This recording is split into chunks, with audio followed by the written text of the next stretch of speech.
4 or 5 years ago, I went to an exhibition in the Kröller Museum in Holland. Anyone here been to the Kröller Museum in Holland? It's a wonderful place. I really recommend it. It's the only museum I know where you can get a bike, because it's in the part of a great big national park, and when you enter it, you pay, I think, something like 15 euros to get in, but there are free bikes, so you can ride around the park, so you can have an hour of serious biking energy and exercise, and then you go to the museum, and they have an enormous collection of someone called Van Gogh, which is quite nice to look at, about 100 paintings or so. But since the Second World War, they've focused entirely on sculpture, so there are lots of works outside. This was like an experimental exhibition put together with a number of younger artists, some of whom weren't really sculptors. So these are actually this sort of compound of wood buildings was set up. And in one of these booths, there were hundreds of postcards. About 500 in all, I think. And there was, you're allowed to buy them.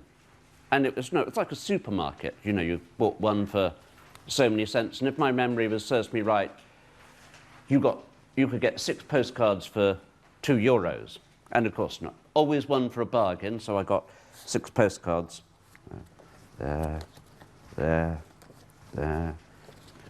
One of Princess Di, her face on a cellophane wrapping, stuck outside Kensington Palace after she died, someone asleep on a bed, sky, clouds, rolls of toilet paper, mannequin.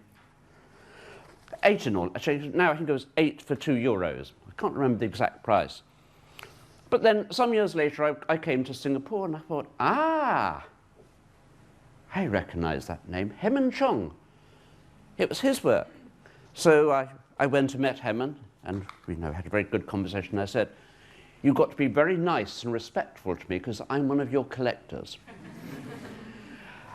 And what he'd done, he's not a postcard artist. He would call himself an artist who works in conceptual ways or with conceptual strategies.